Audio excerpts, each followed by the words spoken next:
Olá, samurais e geishas do meu canal do YouTube, beleza? Como é que vocês estão? Vocês estão de boas? Vocês estão tranquilos? Então tá tudo bem. Primeiramente, recado rápido, recado básico. Segue lá no Insta, eu faço votação ou eu aviso qual vai ser o próximo vídeo. Segundo recado, curte a página do canal no Face, eu faço postagens diárias, curiosidades rápidas, coisas que não dá pra ficar postando aqui no canal toda hora. E por último, mas não menos importante, eu vou deixar tanto no card quanto na descrição as últimas 5 teorias, beleza? E quem puder dar aquele apoio logo no início, eu agradeço.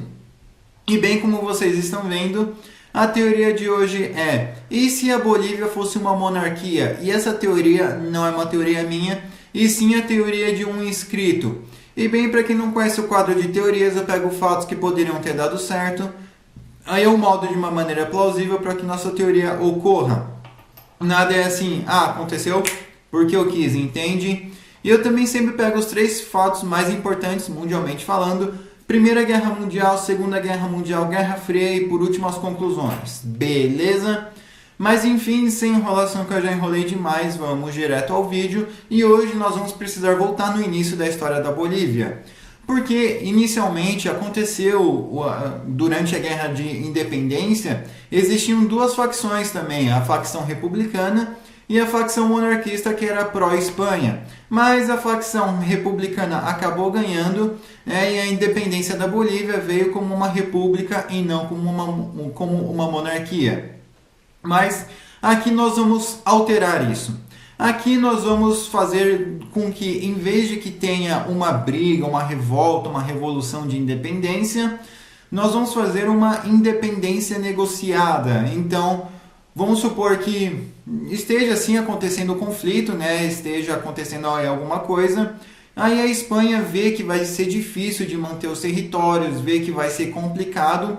Então, a partir desse momento, eles começam a negociar a independência da Bolívia, fazendo com que eles escolhessem algum monarquista, algum rei, alguém aí, que seja leal à Espanha, ou então que pelo menos, né, tenha ideias monárquicas, para que assim a Espanha não perca totalmente a sua influência na Bolívia e que, né, eles acabem deixando aí os bolivianos em paz. Então vamos supor que isso acontece, né? Os espanhóis eles acabam fazendo com que os bolivianos votem aí para um monarquista, acaba tendo um referendo, várias votações. Aí beleza, em 1826, 1827 acaba sendo criado o Reino da Bolívia. Então beleza, né? A partir desse momento as coisas já estão mais tranquilas. E depois disso, bem, acontece o quê? Vamos supor que, né, na história realmente falando, teria a confederação entre o Peru e a Bolívia. Mas aqui vai ter também, mas de um outro modo. Vamos supor que no Peru tenha uma guerra civil, né, e as pessoas vendo que a Bolívia optou por ser uma monarquia, então os monarcas peruanos vão começar a se revoltar e os bolivianos, né, o reino da Bolívia, vai acabar ajudando esse império. Então, essa facção, então os monarquistas aí, com a ajuda dos bolivianos, com a venda de armas, a Espanha também dando uma certa ajuda, meio que de um modo indireto, sem negar nada, sem dar as caras, né, e sem confirmar nada e sem assumir que ajudou. Então, com isso, a facção monárquica peruana acaba ganhando e eles acabam fazendo parte aí do Império da Bolívia. E justamente para que inicialmente não tenha uma disputa, né, vamos supor que esses conflitos aí durem até mais ou menos 1836, né, 1840, beleza. A partir aí de 1840, né, já está oficializado, depois de anos e anos de negociação, o Império da Bolívia. E, para não ficar algo exclusivamente boliviano, poderiam se chamar de Império Inca. E isso ia fazer com que o Império Inca tivesse 2 capitais. Lima seria a capital administrativa e Sucre, perdoe a pronúncia, seria a capital dinástica, ou seja, lá ficaria o rei e em Lima ficariam os burocratas. E isso começaria já a entrar em uma disputa, né? Porque o Peru ia achar que a Bolívia é que mandava e a Bolívia ia achar que o Peru era que tinha mais investimentos pelo fato de que eles iriam ter a burocracia, o dinheiro e coisas do tipo. Então os peruanos e os bolivianos começariam a se estranhar dentro do Império Inca ou Confederação Andina, como eu já fiz numa teoria passada. Então, a partir desse momento, vão acontecendo pequenas sabotagens, vão acontecendo pequenos protestos. A Bolívia, pelo fato de estar ali com o rei ali na capital Sucre, eles vão literalmente mandar os soldados da borrachada nos peruanos, e os peruanos vão se sentir inferiorizados, e com isso vão começar a revidar as borrachadas, e sem contar que as facções republicanas também vão começar a aparecer. Mas isso não é algo constante, é algo que vai acontecendo aos poucos, conflitos esporádicos e coisas do gênero, eventualmente sim um arranca-rabo. O Chile, aproveitando essa instabilidade do Império Inca ou do Império da Bolívia, aí sim eles atacam a Bolívia, né, como foi na Guerra do Pacífico, e com isso os peruanos meio que fazem um ataque coordenado com o Chile, algo não oficial, né, mas vendo que os bolivianos mandaram grande parte do exército ali para defender a Bolívia em si do Chile, então os peruanos começam a atacar pelo norte e o Chile começa a atacar pelo sul. A Espanha então, sabendo dessa briga, vendo que o negócio ia ficar feio e que se a Bolívia perdesse totalmente, a Espanha ia acabar perdendo a sua influência na América do Sul, né, no continente, nos países hispânicos, eles iriam começar a intervir diplomaticamente por um final pacífico da guerra entre o Império da Bolívia e o Chile contra os separatistas do Peru. Então, vamos supor que beleza, a Bolívia acabe perdendo território para o Chile, mas devido aí às negociações, intermediações da Espanha, os bolivianos eles ainda consigam manter uma saída para o mar. Então, beleza. Já adiantando um pouquinho, para 1900, acontece aí a Guerra do Acre. Nesse período, a Bolívia ela ia estar um pouco mais preparada, ia ter mais exército, o exército também ia ser ter um pouco mais de investimento. Lógico que eles ainda iriam ter um certo déficit, por causa da guerra passada e também um pouco de inflação já naquele tempo, por causa que eles iam investir demais nos militares. Então, eu acredito que a Guerra do Acre poderia se tornar um pouco favorável para a Bolívia, tá?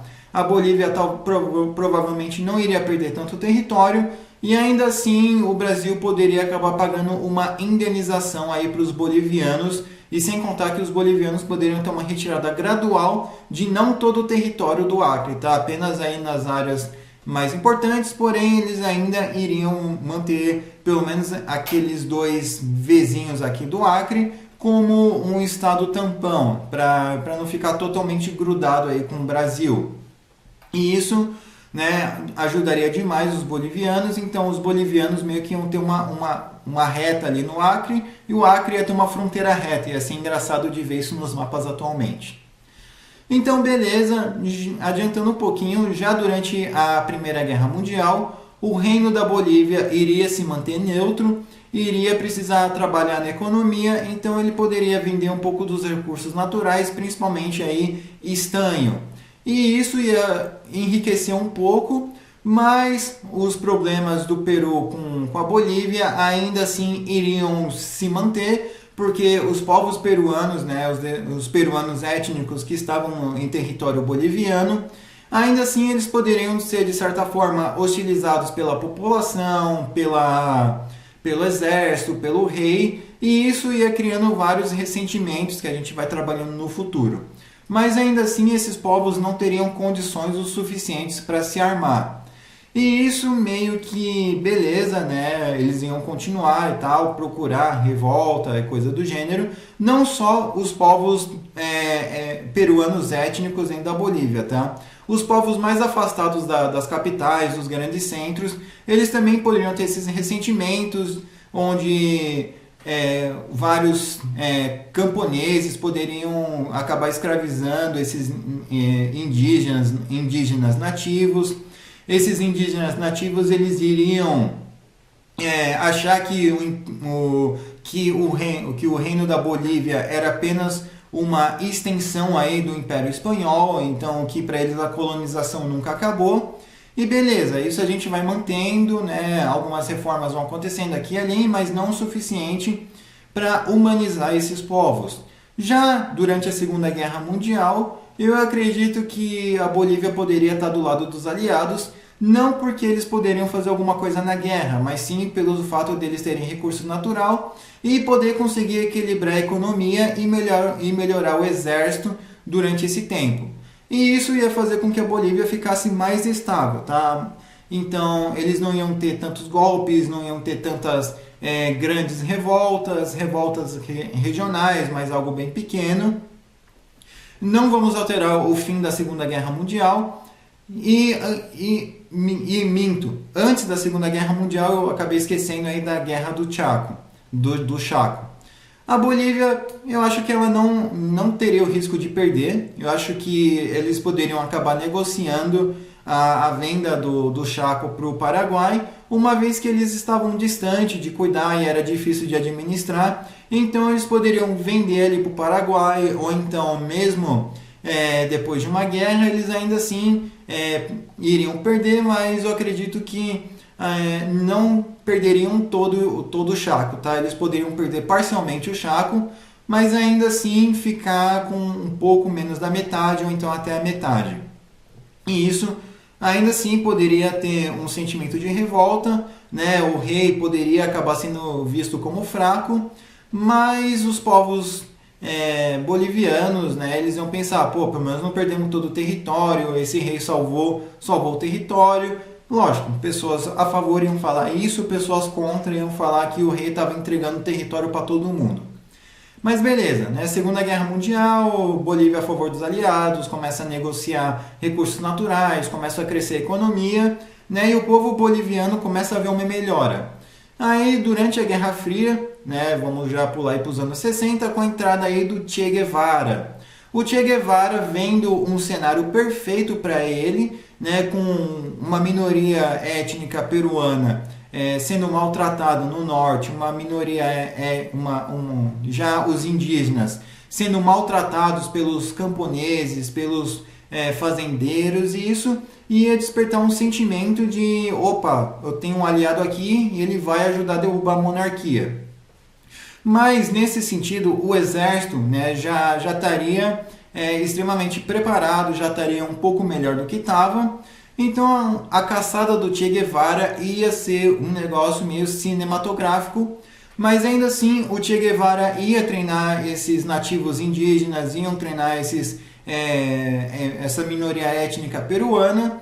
E então os ataques iriam acontecendo esporadicamente. Inicialmente, com a presença do Che Guevara, seria algo mais intenso, né? Pois eles estariam extremamente motivados, tem a figura de um líder, alguém experiente, dinheiro e armas vindo de Cuba e da União Soviética, e isso meio que daria uma certa moral aí para esses indígenas, né? Vamos derrubar o Império da Bolívia, vamos derrubar o rei.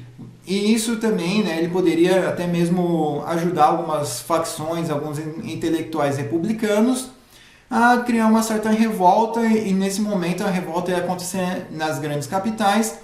Mas beleza, aqui a gente não exclui, o Che Guevara ia ser pego, ia ser fotografado, ia ser talvez até estudado, brincadeiras à parte, mas sim, ele seria executado e ele seria visto como um troféu diante do rei da Bolívia.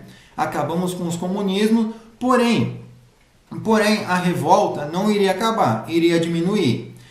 Só que as coisas iam ficar um pouco mais tensas. Por quê? Porque sem a figura de um líder, que era o Che Guevara, eles não iam saber onde procurar. Então, a partir dos anos 60, né, do final dos anos 60, o rei ele poderia mandar o exército aí para as áreas mais interioranas, acabar interrogando os indígenas e de certa forma empacotando eles, colocando fogo na casa deles, destruindo as plantações, achando que eles eram colaboradores, achando que eles eram comunistas, e isso ia aumentar o ressentimento entre os indígenas e os monarquistas, porque um ia ver o outro como inimigo. Já nos anos 70, aí sim seria o ápice, né? Seria o ápice onde os indígenas iriam chegar a atacar as grandes capitais, atentados com bombas, sequestros, empacotamentos de gente do governo, policiais sendo atacados, lojas explodidas, muita coisa ia acontecer, e do outro lado também fazendas iam ser queimadas, mulheres iam ser estudadas como forma de intimidação, vilarejos inteiros seriam queimados, bombardeados por caça. Não seria uma guerra civil, tá? Não seria uma guerra civil, um negócio intenso. Seria algo mais esporádico, não seria algo que acontecesse toda hora, seria algo mais ou menos igual o ETA, igual o IRA, igual o FLNC. Então não seria uma guerra civil, tá? Só deixando isso bem claro. Ah, mas um caça bombardeando. Tá, o caça ia bombardear, né, justamente porque seria mais fácil e menos perigoso de pessoas, tropas terrestres entrar no local. Então, lógico que a gente está falando aí de bombardeios eventuais em áreas civis. E beleza, eu acredito que nem o exército monárquico do Reino da Bolívia ia conseguir ganhar das guerrilhas indígenas, mas aí as guerrilhas indígenas também não iam conseguir atuar em grandes áreas urbanas, né, com inteligência, câmera, denúncia, espionagem, investigação, então eles seriam presos. E isso iria entrar num ponto de estagnação, onde o conflito ia estar rolando, mas no momento ninguém ia atacar ninguém, o rei também não ia jogar todo o seu dinheiro atacando vilas de gente inocente, e os guerrilheiros também não iriam querer perder o apoio da população atacando civis, né, destruindo a propriedade, destruindo lojas, fazendo com que mais pessoas e talvez até mesmo descendentes de indígenas ali nas grandes capitais perdessem a empatia por eles e falassem, tá vendo? Eles são um povo violento, é isso aí, o rei tem que ir lá, tem que descer a borrachada neles. E do outro lado, os indígenas iam estar falando, tá vendo? A Espanha, a monarquia espanhola, a brutalidade da Espanha ainda reside na herança deles. Então eu acho que de 87 até os anos 90, em 1994, iriam acontecendo as negociações e durante essas negociações eventuais ataques, mas acredito que os ataques iriam cessando de ambos os lados até que finalmente eles poderiam entrar num acordo. Aí o acordo poderia começar a valer já no início dos anos 2000, né, com mais indígenas sendo representados no governo, com mais investimentos, ferrovias até lá, escolas, estradas, melhores condições para os trabalhadores, e isso também faria com que os indígenas largassem as armas, se entregassem, talvez, não digo que iria rolar uma anistia, mas talvez uma pena menos branda, um serviço comunitário. Lógico, eles iam estar presos, mas ainda assim eles iam fazer serviço comunitário em vez de ficar numa cela com criminosos. Até porque eles não iriam querer juntar guerrilheiros e criminosos sem experiência, sendo que poderia dar uma revolta boa. Então, eles poderiam sim fazer trabalhos comunitários, e eles poderiam fazer o trabalho comunitário construindo estradas até as vilas dele. O rei poderia eventualmente dar uma compensação, uma isenção de imposto em tais áreas, né, durante um certo período de tempo, para que eles possam se reconstruir, ou então até mesmo, de certa forma, aí, uma zona autônoma, uma zona de proteção. E a Bolívia ia ganhar muito turismo, né, principalmente nessas áreas aí indígenas, que iriam refletir totalmente a história do país. E lógico, o pessoal mais voltado para a esquerda ia nessas áreas indígenas, e o pessoal mais voltado à direita, às grandes cidades, os grandes centros, ou então até mesmo aquela esquerda mais intelectual, ia, né, para os grandes centros, iam ver os museus, biólogos, né, iam ver essas tribos, iam analisar esses locais que antes não tinham acesso, mas agora já tem. Então, com isso, a Bolívia poderia ser um país mais estável, um país mais rico e, eventualmente, né, quem sabe, por que não, um exemplo aí, talvez, aí para a América do Sul, sendo um país tranquilo e bem de boas, igual o Chile. Beleza? Não estou falando que seria um país perfeito, utópico, sem corrupção, isso poderia ter, vai ter, normal, beleza? Eu não estou deixando a Bolívia utópica só porque é monarquista. Beleza? Mas enfim, eu espero que vocês tenham gostado desse vídeo. Não se esqueça de curtir, compartilhar, se inscrever. Vejam os vídeos do card da descrição. Me sigam no Insta, nas minhas outras redes sociais. Eu vou estar deixando o link aqui na bio. E quem puder dar aquele apoio, eu agradeço. Beleza? Enfim, falou e fui!